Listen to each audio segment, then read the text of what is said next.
memorize both of them. Yeah. I'm just gonna go for it. Close enough. Okay. Just like scrolling off for this. Also, like when we talk about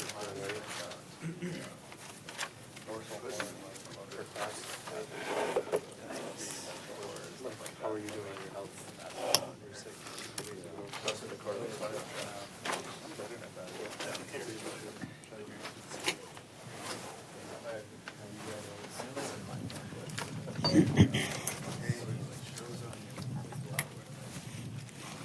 Okay, good morning, everyone. Are there any questions before I start?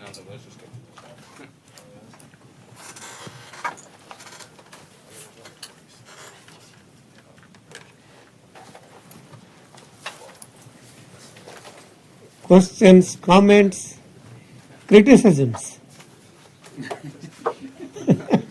Well, I mean, that's the only way to get better. You welcome criticisms. So if there are any criticisms, I always welcome them. Yes, go ahead.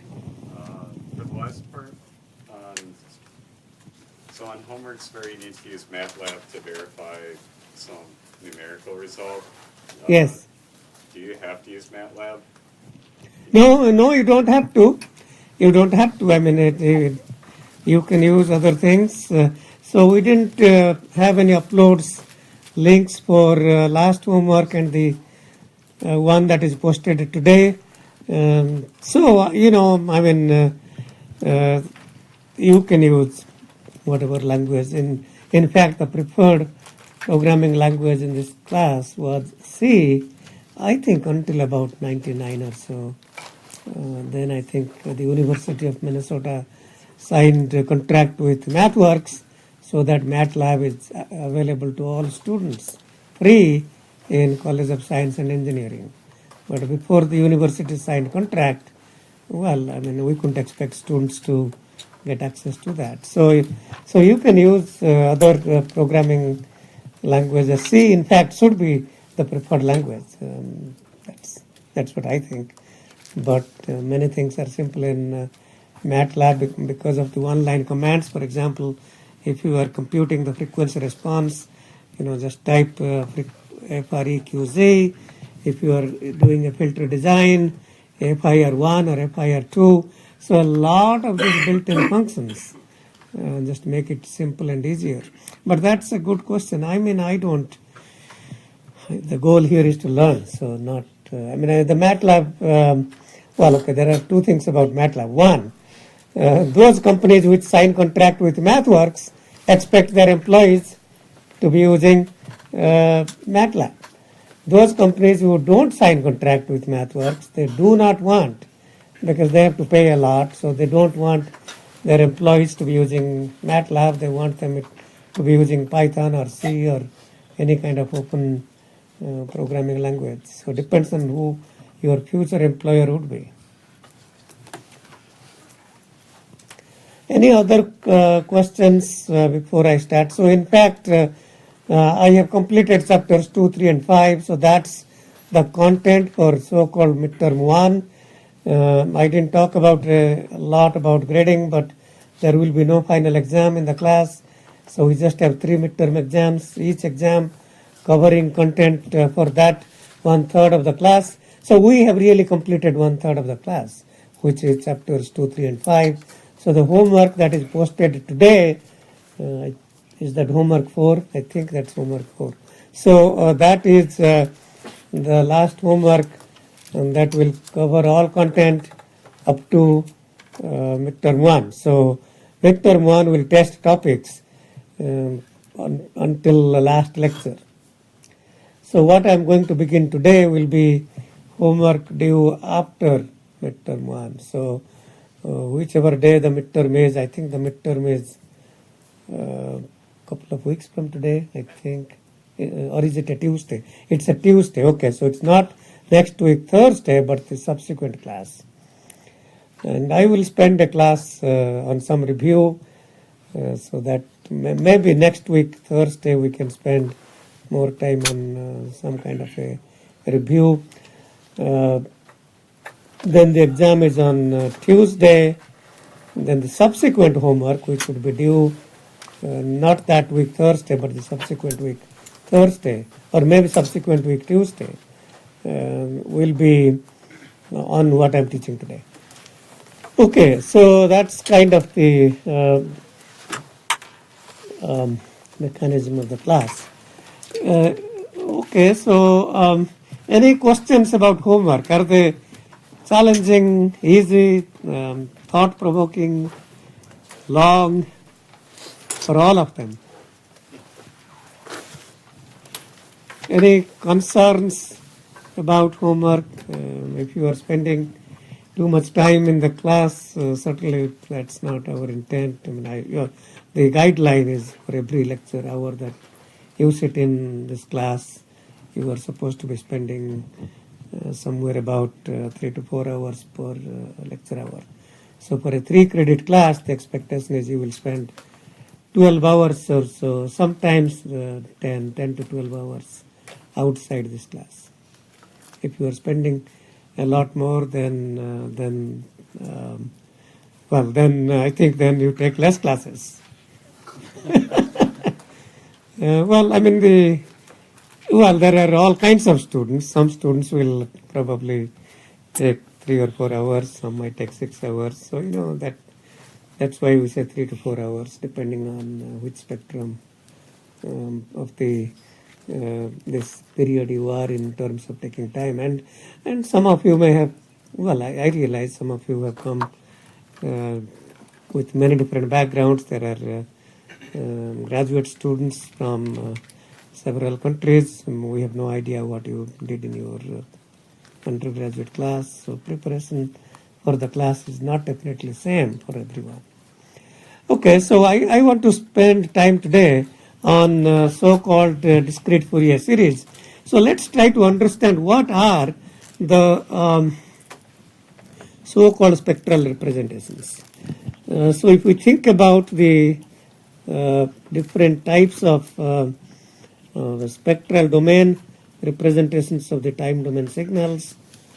So first of all, if we have a continuous time signal,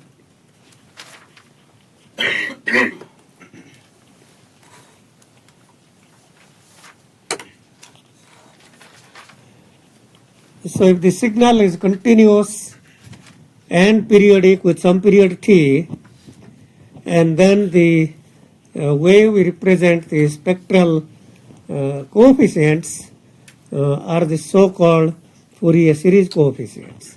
So the continuous periodic signals are described by Fourier series coefficients, where the Fourier series coefficients could be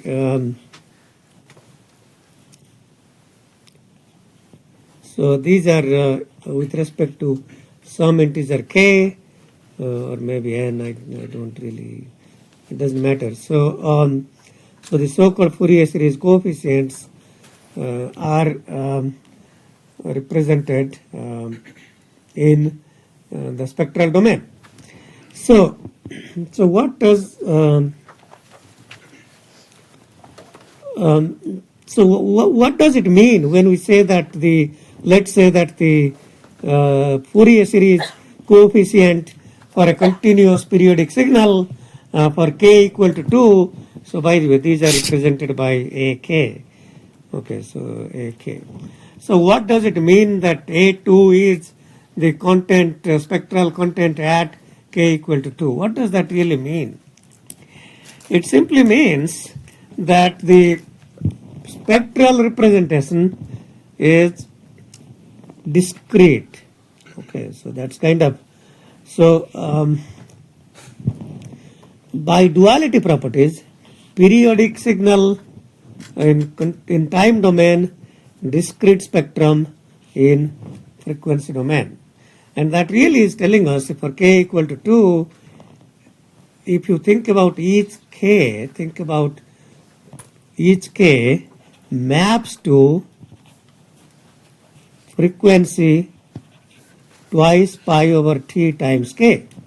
So period is t, the fundamental frequency is twice pi over t, sometimes you may call that omega naught, the fundamental frequency, and the value of the spectrum at k equal to 2 is the content of the spectrum at second harmonic, or twice pi over t times 2. So the spectrum here is discrete spectrum. In other words, there is really there is no frequency content if you take that thing and plot that and map that to a frequency domain, and there would be no frequency content in frequencies that are not multiples of twice pi over t. Okay, that's, yes, go ahead. I'm just not making quite understanding the plot that you have there. Is Yeah. there supposed to be another A1 between on the left side there?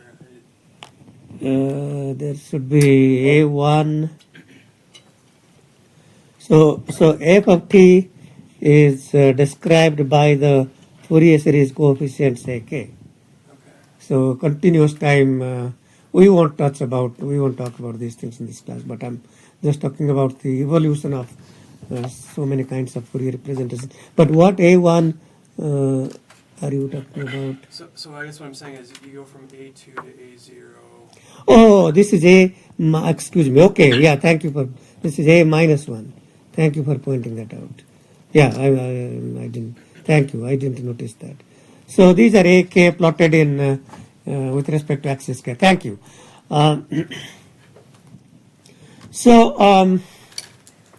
Okay, so much about Fourier series. Now, so if you take the dual of that, if you think about, okay, what happens if the time domain signal was discrete, and by the duality property, that is indeed the duality property says that if I start with a signal xn, that is a discrete, then that is represented by the so-called discrete time Fourier transform, which we denote as x e to power j omega, and so this is continuous and periodic. So the role of time domain and frequency domain, because of the duality properties, has just switched. This used to be continuous and periodic in time domain, discrete in the spectral domain, and the duality states that if the signal is discrete in time domain, I should say these are time domain and this is spectral domain.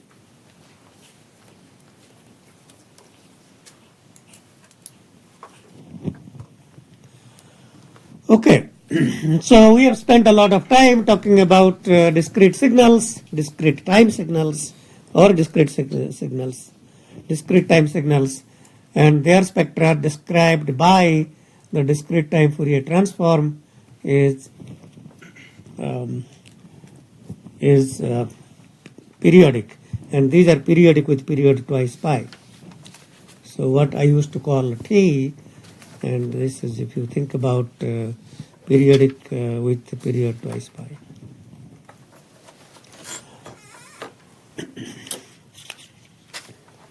Okay, so what happens when the signal is both periodic and discrete? So if I take a signal that is so-called x tilde n, so think about x tilde, the notation tilde will in this case represent a periodic signal. So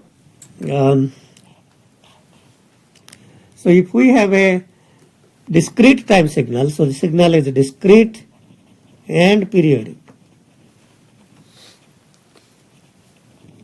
and let's say the period is n. So we have a discrete time signal that is periodic with period n. So by all these duality properties, what does that say? That tells us that the spectral, so we already know that this is periodic, that leads to discrete spectrum leads to periodic, discrete signal leads to periodic spectrum, and if it is discrete and periodic, the spectrum must also be discrete and periodic.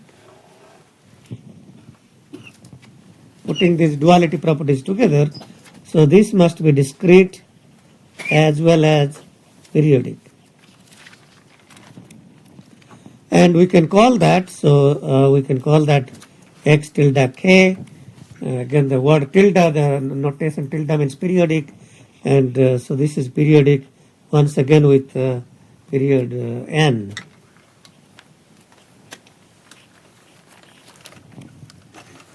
And that's really what we call DFS, or the discrete Fourier series. So why is it called discrete Fourier series? Because it is simply it relates to the fact that the signal is periodic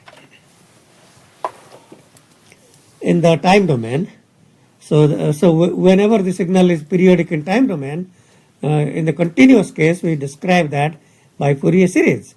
And if it so happens that the signal is periodic but discrete, then it's still described by so-called Fourier series. If we think about Fourier series as representing the coefficients of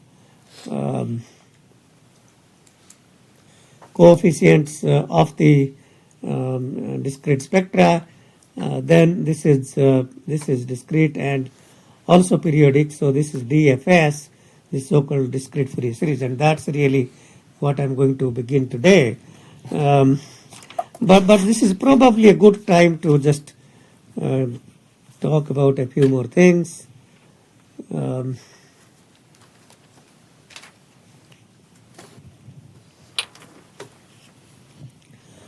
So if it so happens that if we take xn is a finite length sequence of length n.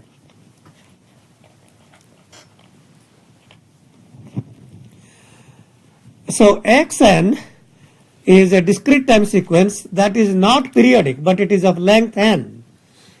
So it so happens that if I think of xn indeed as one period of x tilde n. So remember, x tilde n is periodic with period n, cap n. So this x tilde n is defined from minus infinity to infinity. But if I just take one period of that, and let's say n equal to 0 to cap n minus 1, then I call that xn. So xn is now not periodic but a finite length sequence of length n, and if I can interpret, although xn is just a finite length sequence, I can interpret xn to be one period of a periodic signal x tilde n. And then all the algebra that we have talked about and everything here we have talked about really stays true. So you will be hearing this so-called xk. Once again, you can interpret that as one period of x tilde k. So nothing really has changed mathematically. Mathematically, nothing has changed. So we are saying that if I take one period of x tilde n, which is of length n, and I take one period of x tilde k, which is of length n, and then call that xk, which is then described as this so-called DFT, or discrete Fourier transform.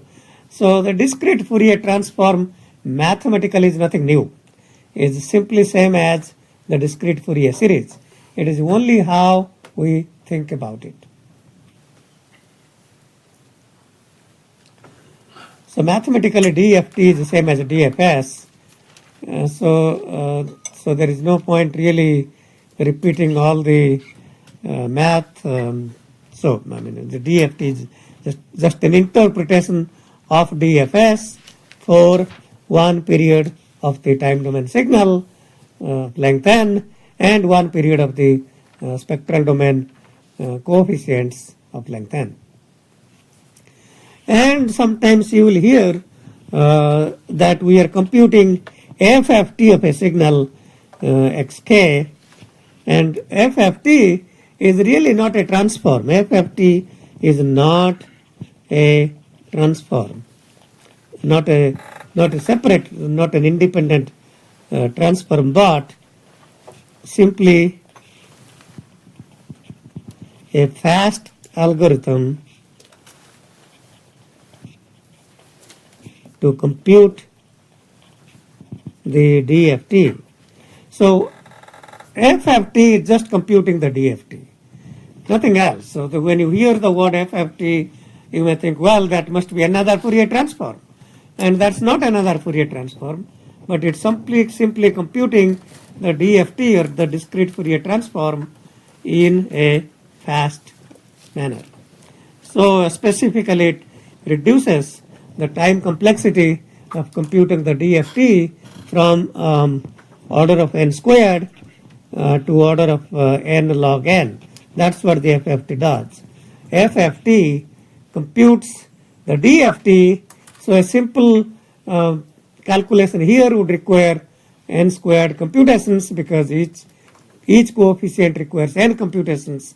We have to compute n coefficients, that's n squared, and the FFT computes that in n log n operations as opposed to n squared operations. So that's what is FFT.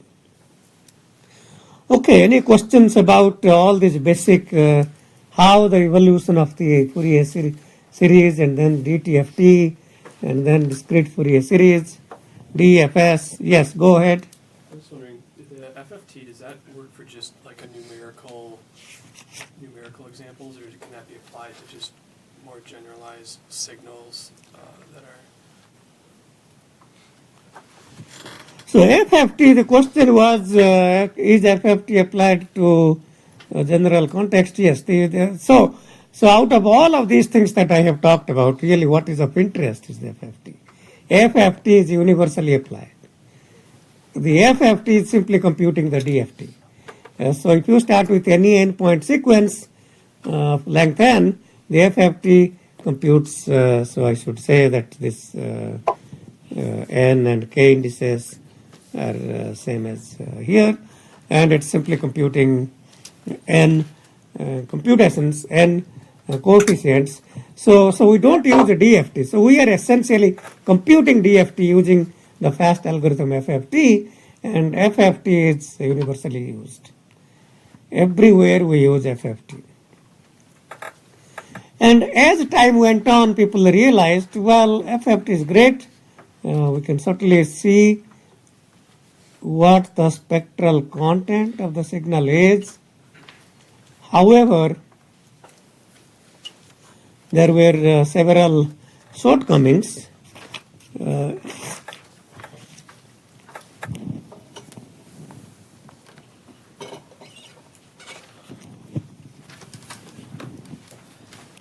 So in particular, so if I have a time domain signal, let's call it xn, from 0 to some, let's have, I've sampled something at sampling rate of let's say 1 kilohertz.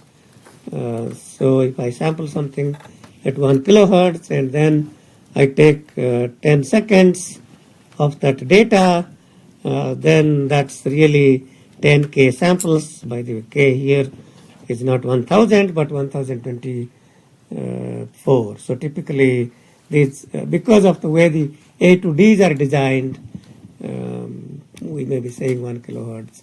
Just like in memory, if you hear 64 kilobit memory, kilo really is not 1000 but 1024 because it's 2 to the power 10. Well, okay. So we have these samples, and then I can compute the DFT of that, or the DFT is computed by FFT, so you take the FFT of that, and then you get xk. So maybe there is a lot of content in some frequency bands, maybe not much in the other bands. So once again,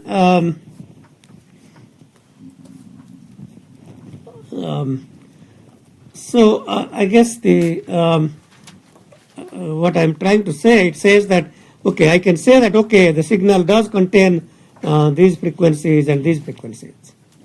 But it doesn't say, are these frequencies present in some time period or all time periods? We don't know.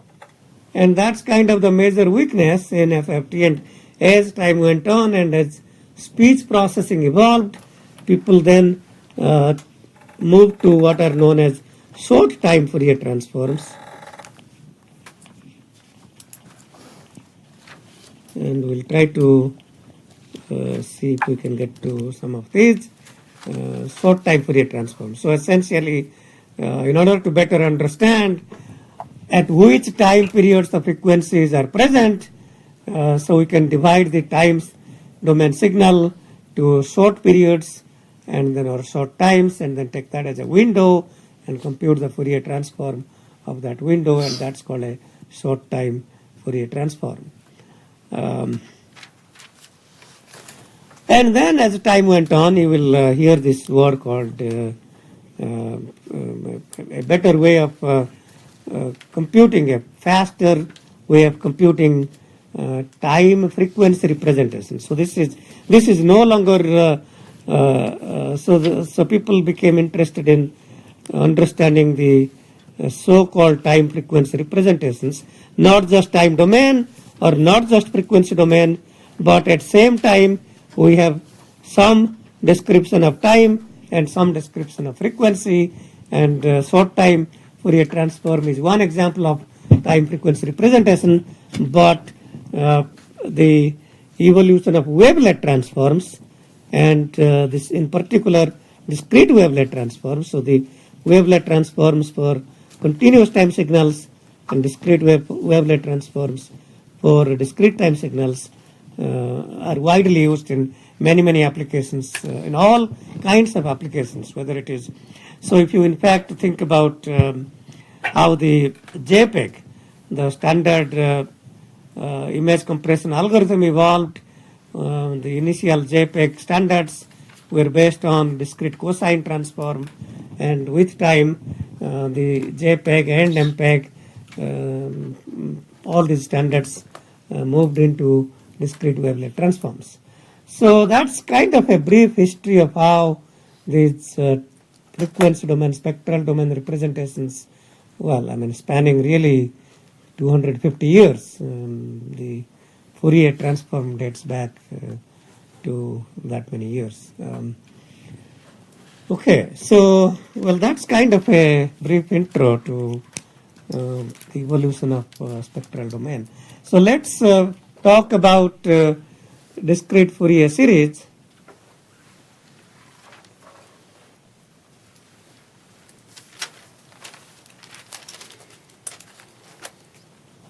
Okay, so discrete Fourier series, as I have talked about in the intro, if xn is a time domain signal, we compute its spectrum called x e to power j omega, which is the periodic spectrum with period twice pi, and that is described by the discrete time Fourier transform.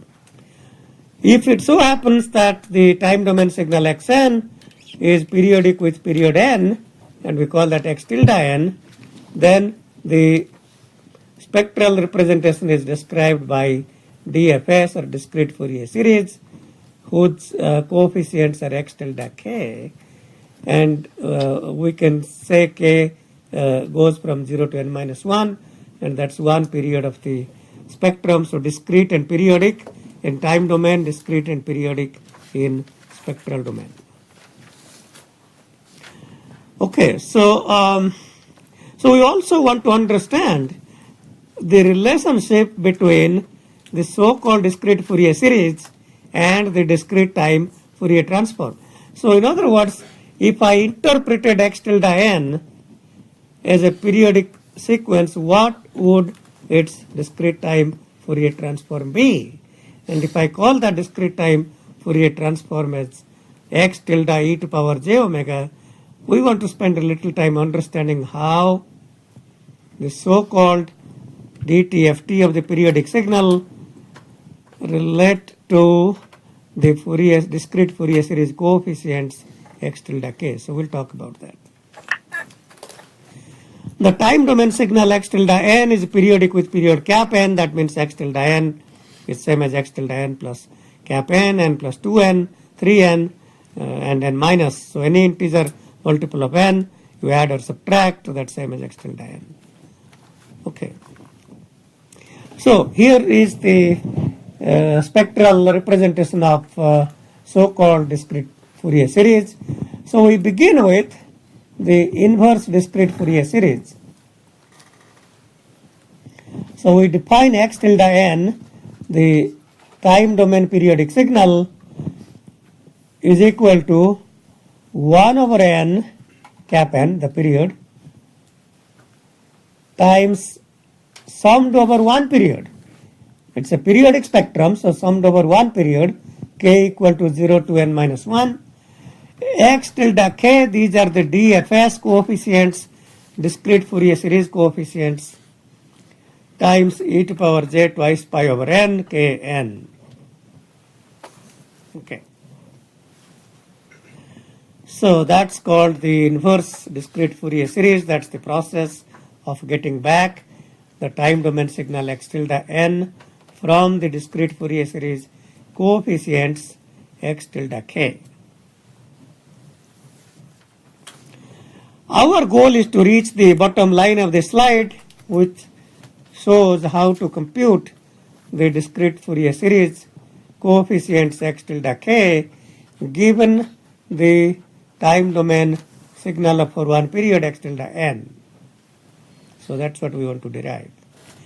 And these kind of derivations are same mechanical process. And so I do want you to, first of all, I do want you to practice this and understand the derivations, because it's the same process whether you are doing discrete Fourier series or discrete Fourier transform. So the process is the same. So I begin by multiplying e to the power. So let me go through this derivation, and then maybe you will see the mechanical process. And so how we switch the summing indices. So x tilde n is equal to 1 over n summed over all k equal to 0 to n minus 1. That's over one period. X tilde k e to the power j twice pi over n k n. Okay. So that's the definition. So the next thing we do is we multiply sum e to the power minus j twice pi over n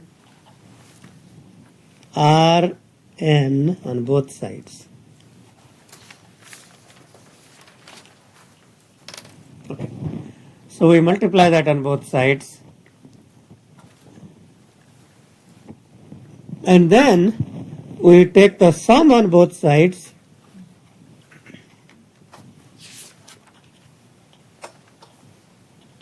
for n equal to 0 to n minus 1. Okay. So so we'll leave the left hand side as it is. We'll get back to that. But now, as I indicated, the common process is to just switch the summing indices. So we have that is equal to 1 over n summed over all k summed over all r, summed over all n. And you will notice that this x tilde k does not depend upon the summing index n. So I can bring that outside the summing index of n.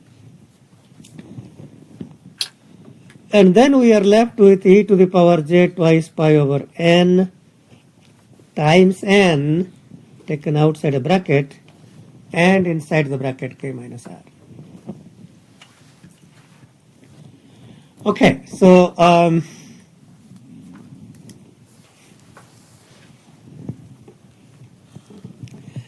So what exactly is this quantity here? This summed over all n e to the power j twice pi over n k minus r. So k minus r is, all these are integers, n, r, k, these are all integers. K minus r is some integer. We don't know what that is, but that's some integer.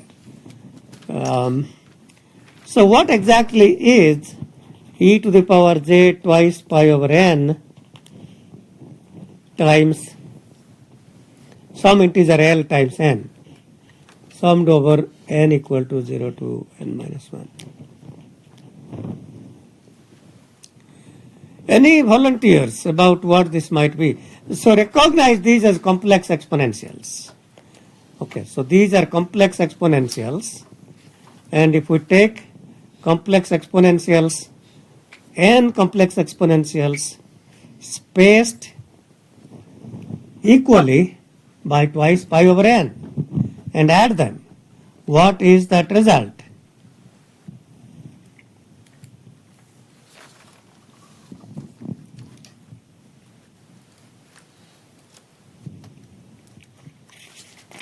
Okay, so we'll get back to that, but let's, so there are certain things I do want you to recognize very quickly.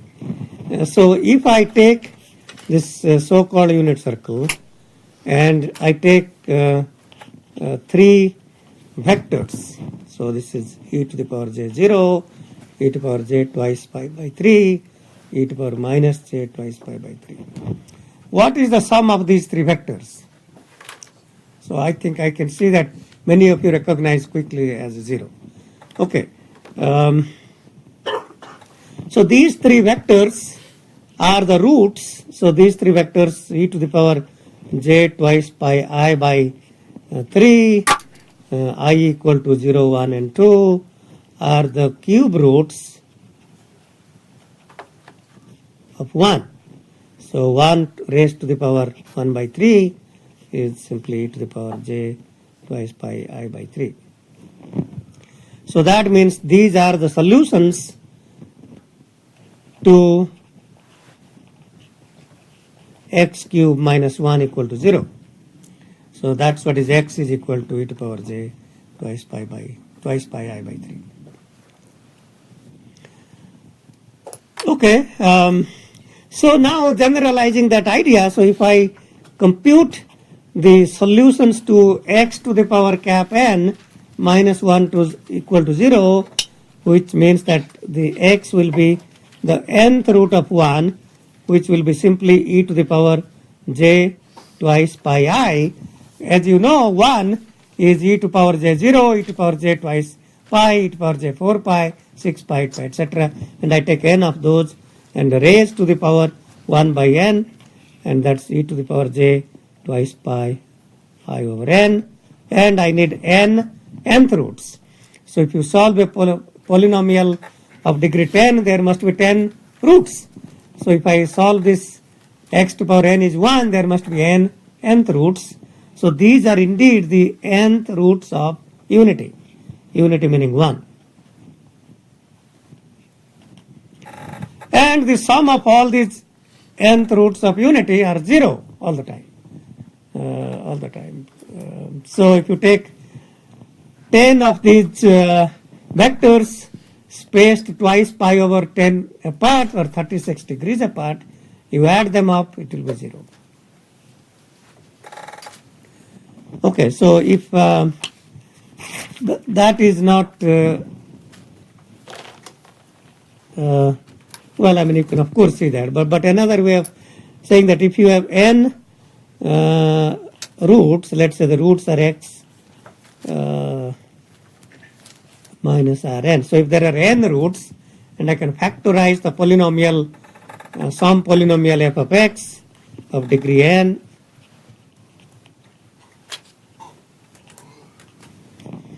and that will be x to power n minus something times x to power n minus 1 plus something times x to power n minus 2 minus something times x to power n minus 3 plus and so on. So anybody remembers what this quantity is? This is summed over all I, Ri, right? So the coefficient of x to the power n minus 1 is going to be the sum of all the roots. The coefficient of x to the power n minus 2 is going to be the sum of product of pairs of roots. So that's R1, R2 plus R1, R3. So all pairs, sigma I, j, I not equal to j, Ri, Ij. And the next one will be taken 3 at a time, Ri, Rj, Rk. Well, you take these products, R1, R2, R3, etc. So, so if I say x to power n minus this quantity x to power n minus 1 and so on, minus 1 equal to 0. By the way, the last one is simply the product of all the roots. So R1, R2 up to Rn is going to be the last quantity, which will be 1 in this example. And indeed the product is 1 if you multiply e to power j0 times e to power j 2 pi by 3 times e to power minus j 2 pi by 3. These become 1 times 1, which is 1. So the product is always 1. If these are cube roots, if these are fourth roots, fifth roots, it doesn't matter. So the product will be 1. So if you take the fourth roots of unity,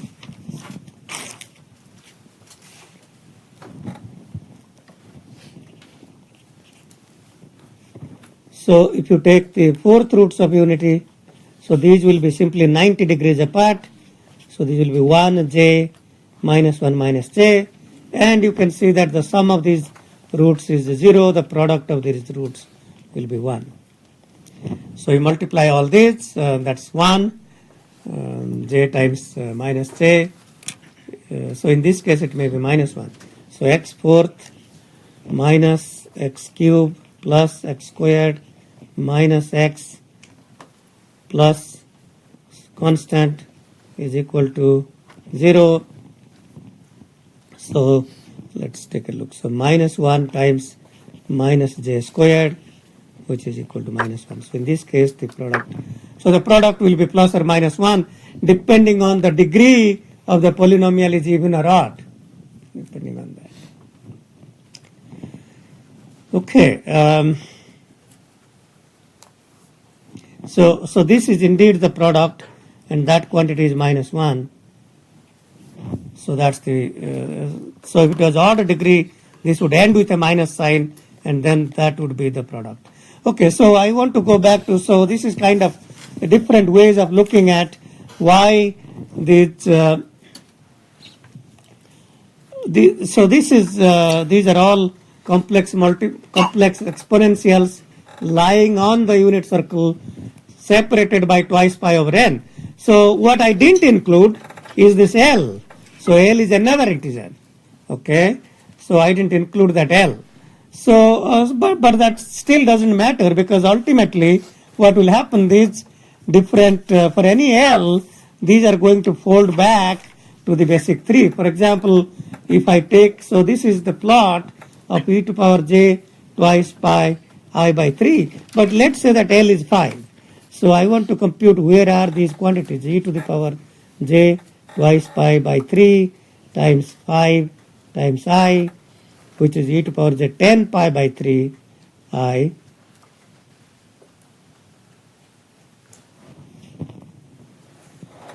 Okay, so what do you think, where do you think these are located? Well, of course, if I is 0, that's that vector. Now what happens if I is 1? Where is e to the power j 10 pi by 3?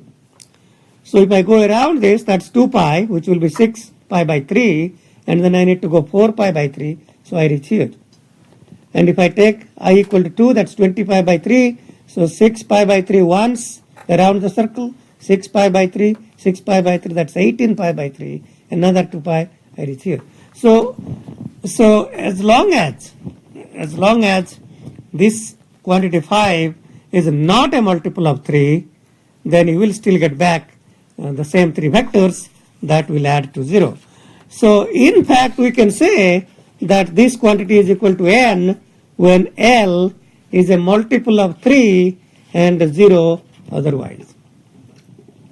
So if it so happens that this, so if I say L is 0, so that means 0 plus minus 3 plus minus 6. So if I take L as a 0, e to power 0 is 1, I'm adding 1 n times, that's n. If L is 3 times n and n cancel out, and this is a multiple of twice pi, that's an integer which is same as e to power 0. That folds back to 0, then still it's 1 added n times. So for any, and as long as, and there is a reason why I didn't choose 6 here, because I don't want to choose something that's multiple of 3. Because if I indeed chose 6, that would be 3 cancelled out with 6 with factor 2, 2 times 2 is 4 pi, e to power j 4 pi I is always 1 for all I. Okay, is that quantity making sense? Any question about, these are all primitive concepts, but I think it's good to be familiar with those, so you begin to understand, and you will see this many times. So it's nice to be familiar with those. So you can recognize then this is n times delta k minus r minus nl. Okay, so these two things together I can write that as n times delta L minus 3. Why did I use 3? Okay, this is n, then this is n. Plus minus n, plus minus 2n. So 3n. Okay, so if L is a multiple of, I'm just confused here. So I was going through the 3 example. So 3 times n minus L. So L is a multiple of n. So I probably have to use some other integer m. So if L is some integer multiple of n, then that's n. Okay. So this is k minus r is some multiple of cap n. So I can call that. Okay, so okay, that's fine. Now you will notice that what I am really interested in is this index of k, and of course r. So k and r. So because we are concerned with periodic signals and we are computing discrete Fourier series, and so we really want to focus on one period of the signal. So we are simply interested in x tilde n and x tilde k for one period, which is n equal to 0 to n minus 1 and k equal to 0 to n minus 1. So even though this quantity is capital N, for infinite values of k minus r, I want to limit myself to only those values of k and r limited to 0 to n minus 1, and it so happens that the only value of k minus r that will limit us to 0 to n minus 1 is k minus r equal to 0. Well, I could choose k equal to 0, r equal to n, that would be minus n. That's not in this range from 0 to n minus 1. So within the range of k and r from 0 to n minus 1, this is only true if k minus r is 0. So that's just taking the first value, which is 0. Okay, so now it says that even though we are taking this infinite, not infinite, well, this sum,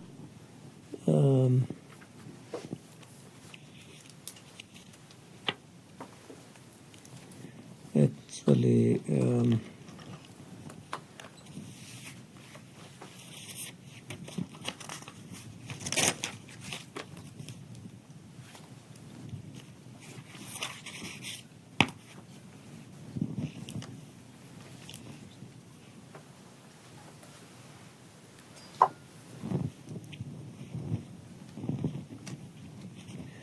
so we can then say that this is equal to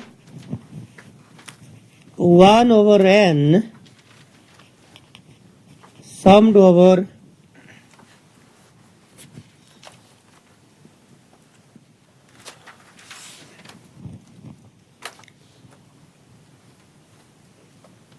k equal to 0 to n minus 1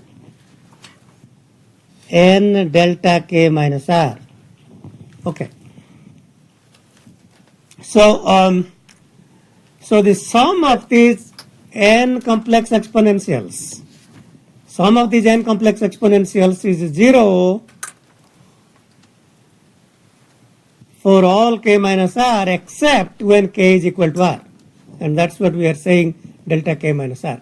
If it so happens that k minus r is 0, then that quantity adds to n.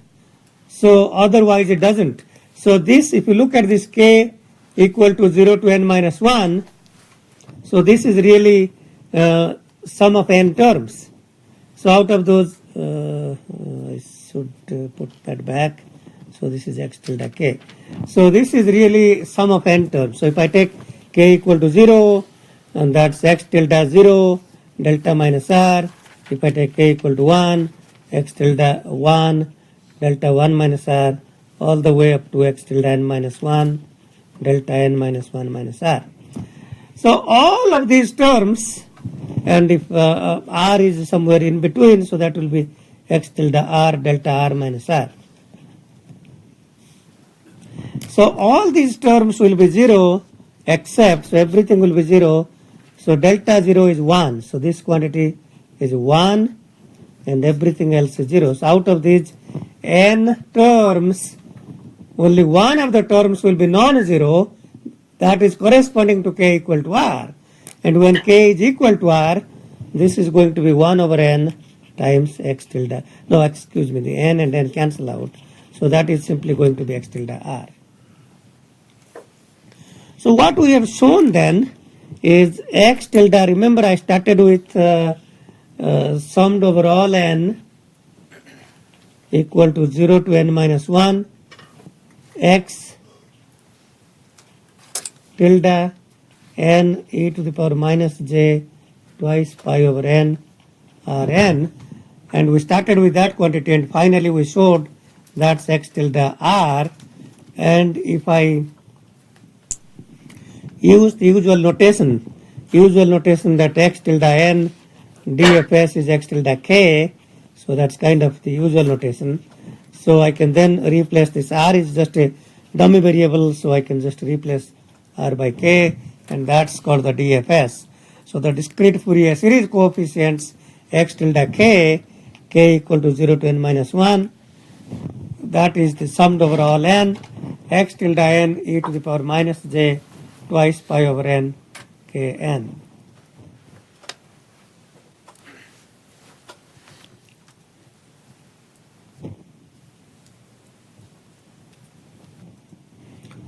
Okay,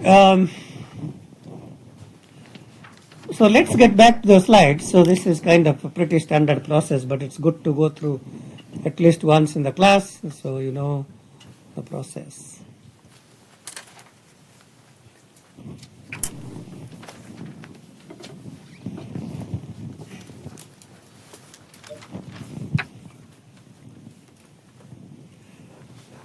Okay, so now let xn. So now I talked about a periodic signal xn. So we talked about a periodic signal xn, x tilde n. Now if I think about xn as a finite length sequence, so xn is a finite length sequence whose length is n, cap n. So xn is defined as x tilde n for n equal to 0 to cap n minus 1, 0 otherwise. So you take the periodic signal, chop off everything before 0, chop off everything after n minus 1, and let's call that xn. So xn is not periodic. Xn is a finite length sequence. That so happens to be one period of the periodic signal, x tilde n. And if I define its discrete time Fourier transform x e to power j omega, which is summed over all n, 0 to n minus 1, xn e to the power minus j omega n. So how is the discrete Fourier series coefficient x tilde k related to the discrete time Fourier transform of one period of the signal. So we are asking the question, how is x tilde k related to x e to power j omega? So remember that x tilde k from the previous slide is summed over all k x tilde n e to power minus j twice pi over n k n. So it so happens that if I replace this omega by twice pi over n times k, if I do that, then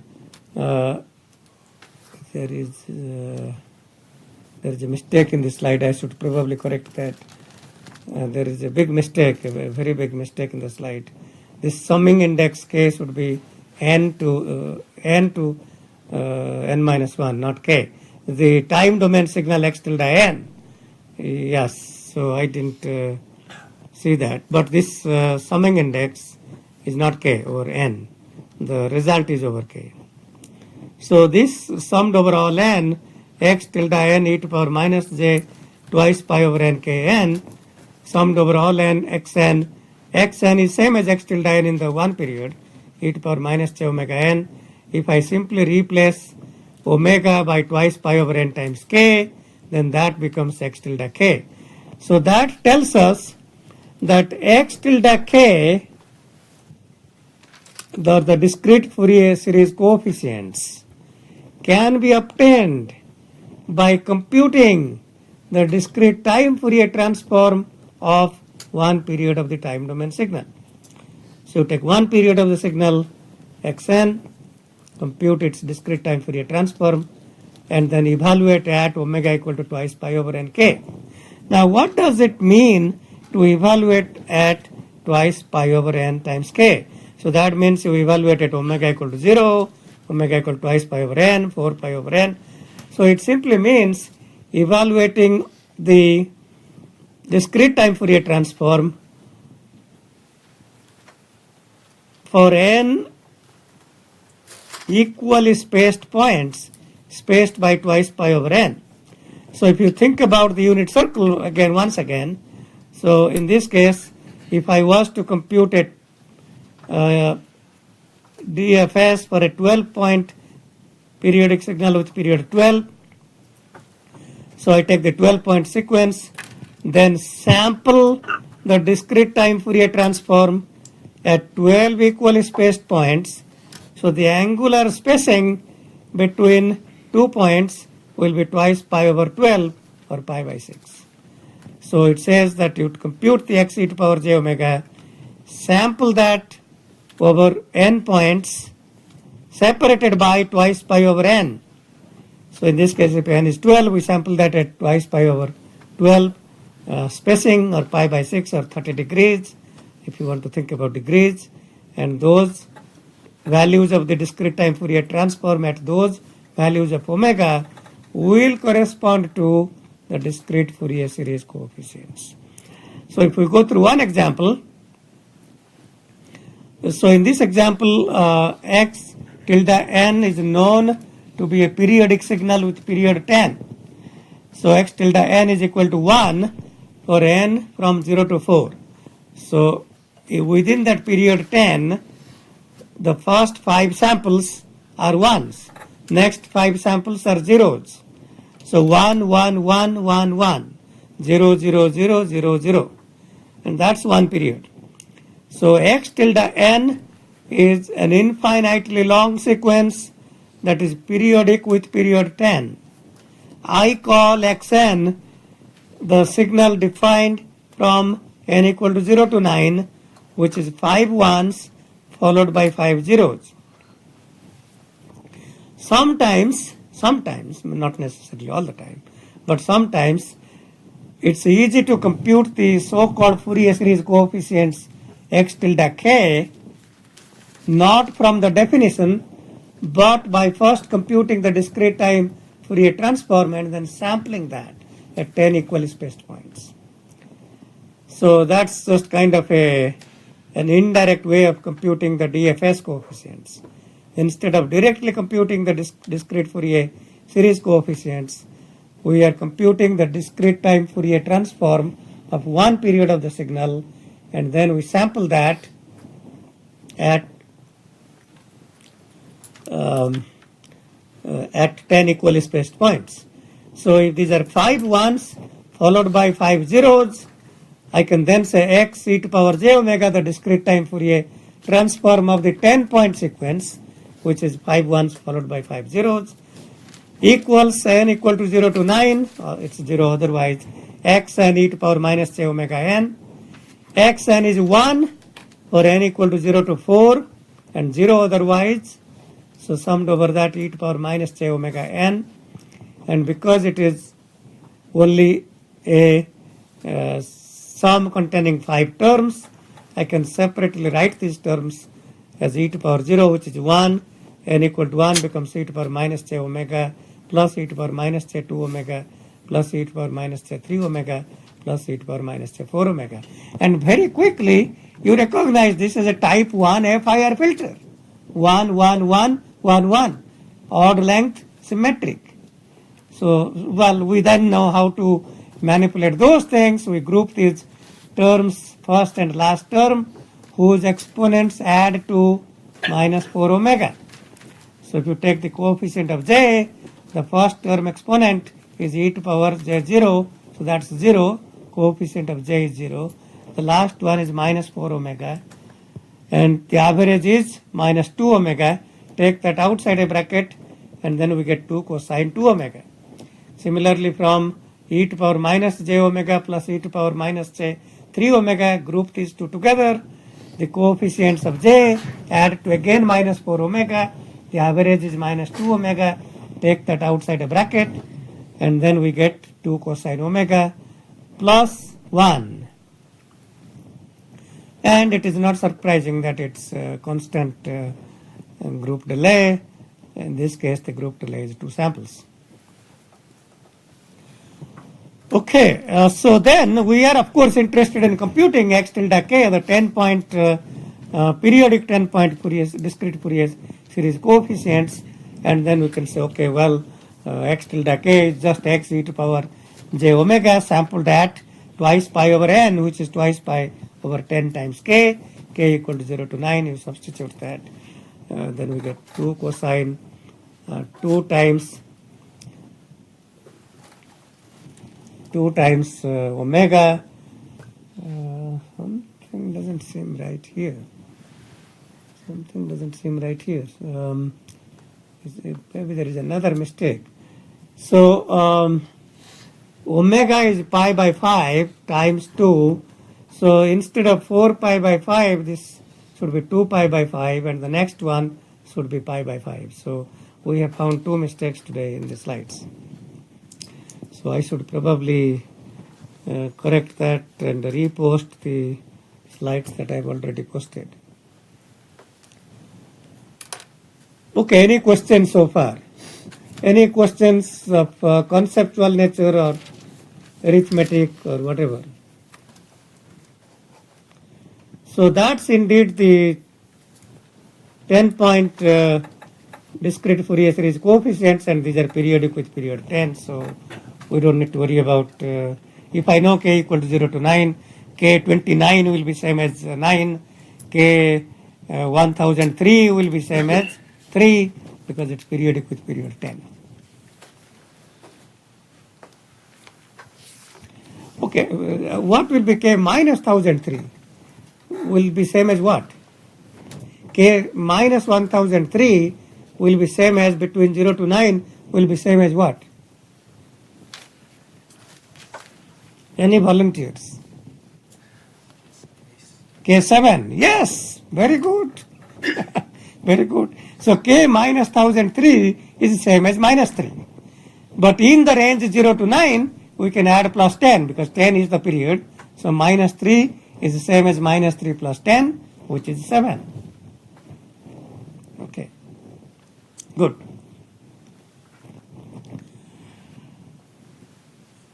Okay, so we have asked another question. So this is kind of a different question that we are asking. So we have already answered one question, that is how is x tilde k related to the spectrum x e to power j omega, where x e to power j omega is the discrete time Fourier transform of one period of the signal xn. So we are asking another question, which is how are x tilde k, which is the DFS, related to x tilde e to power j omega. Now think about that. What's the difference between x e to power j omega and x tilde e to power j omega? Any volunteers? X e to power j omega is the discrete time Fourier transform of a finite length sequence xn of period of length n. So xn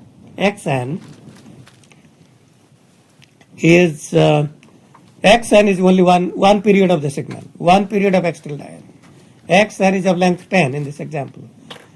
So the discrete time Fourier transform of xn, which is a length 10 signal, is x e to power j omega. The discrete time Fourier transform of this x tilde n, which is the infinitely long periodic signal, is x tilde e to power j omega. That's the difference. So x tilde e to power j omega is the discrete time Fourier transform of the infinitely long periodic signal x tilde n. X e to power j omega is the discrete time Fourier transform of one period of x tilde n, which we call xn. Is that clear? These are confusing. I think we should spend a little time to clarify these. And still, if it is not clear, please, by all means, ask questions. So we are asking the question. So we have already seen that x tilde k is the sampled version of x e to power j omega. If I compute x e to power j omega, sample that at n equally spaced points. Okay, so let me try to explain that. Well, maybe I'll explain that before doing that. Let me go through this confusing algebra, and then we'll talk about why the algebra is a little confusing. Okay, so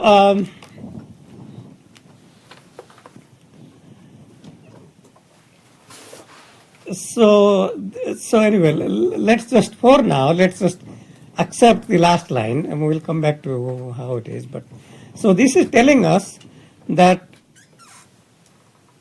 xk.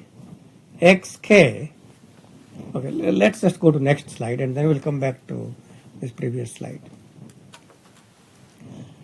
So the discrete Fourier series, think about it. Discrete Fourier series is a periodic, infinitely long periodic sequence with values x tilde 0 to x tilde n minus 1. So I'm just showing one period, but it is infinitely long.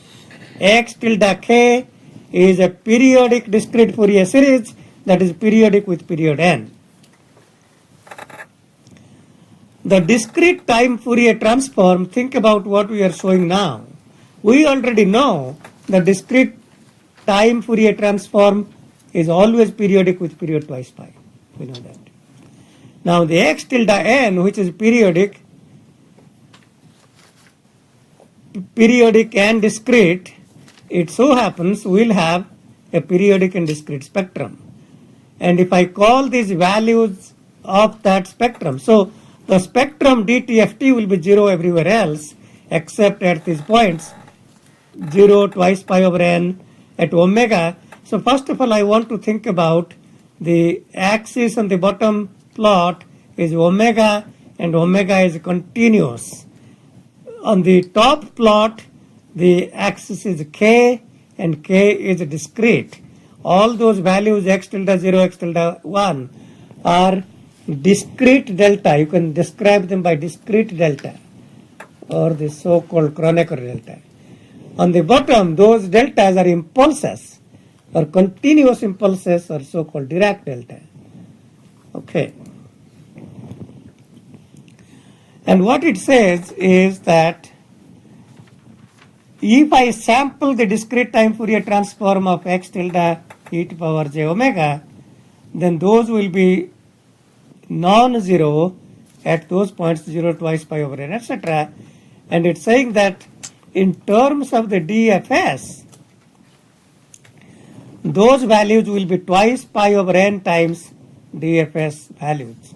So x0 will be twice pi over n times x tilde 0. The spectrum x1 will be twice pi over n times x tilde 1. Spectrum at 4 pi by n will be twice pi over n times x tilde 2. And in general, the last line says the value of x tilde e to power j omega at twice pi over n times k, called xk, will be twice pi over n times x tilde k. Okay, so let's try to prove that. So we start with the so-called inverse discrete time Fourier transform x tilde n. X tilde n is the infinitely long periodic signal, but discrete signal.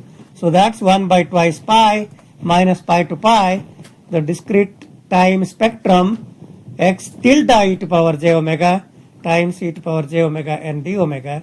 Now we already know that the spectrum will be periodic and discrete, and this, let's assume that at those points omega equal to twice pi over n times I, the value of the spectrum is xi. So xi is the impulse, it's not continuous, it's a zero width infinite height area, xi. Xi is the value of the impulse. Okay, so xi, so x tilde e to power j omega is replaced by summed over I equal to 0 to n minus 1. Those are n impulses residing at omega equal to twice pi over n times I of impulse magnitude xi times everything else. Exchange the summation and the integral, same process. Exchange summations, exchange the indices of the sums, exchange integral and sum. So sum comes outside, integral goes inside, and that integral evaluated at omega equal to twice pi I over n becomes xi e to power j twice pi over n I n. And if I compare the definition of inverse discrete Fourier series, x tilde n is 1 over n k equal to 0 to n minus 1, x tilde k e to power j 2 pi over n k n. The only factor that is different is let me just see, we have 3 minutes. Okay, so the only thing that I see different is this 1 over twice pi and 1 over n scale factors. And that says that x, so if I change that I to k back to k in the 1 over 2 pi case, x k by 2 pi must equal x tilde k by n, because both are x tilde n. And therefore x k, the impulse magnitude of the periodic spectrum of x tilde n, is related to the discrete Fourier series coefficients by the scale factor twice pi over n. So as I said, this is a little confusing, but this is that's what is related by a scale factor. So let me just summarize what I have said so far. So if I take a periodic signal x tilde n and take one period of that and call that xn and compute its discrete time Fourier transform x e to power j omega, sample at n equally spaced points, then we get x k, x tilde k is equal to x e to power j omega replaced by twice pi over n times I, or k. Well, I could put k equal to 0 to n minus 1. All right, so that's kind of one thing that we observed. Another thing it says, if I take the periodic signal x tilde n and compute its discrete time Fourier transform, and then so from that discrete time Fourier transform, this will be periodic and these impulse, let's say that over, by the way, these are 0.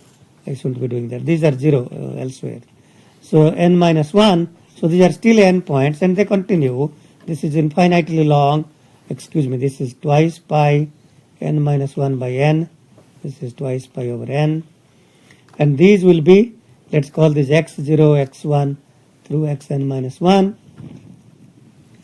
And then it says that x0 is equal to twice pi over n times x tilde 0, or I should say x tilde k instead of, it doesn't matter. Or in other words, x tilde k would be n over twice pi times xk, where xk are these values. So these are somewhat confusing. We'll talk more about these things. We'll talk more about, and these actually can be mathematically seen.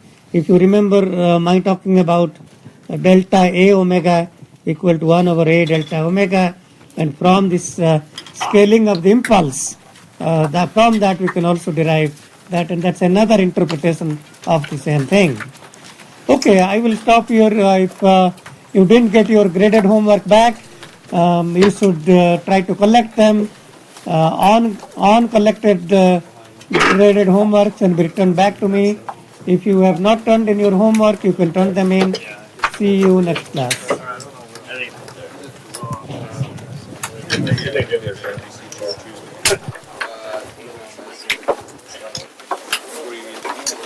We have to sign in.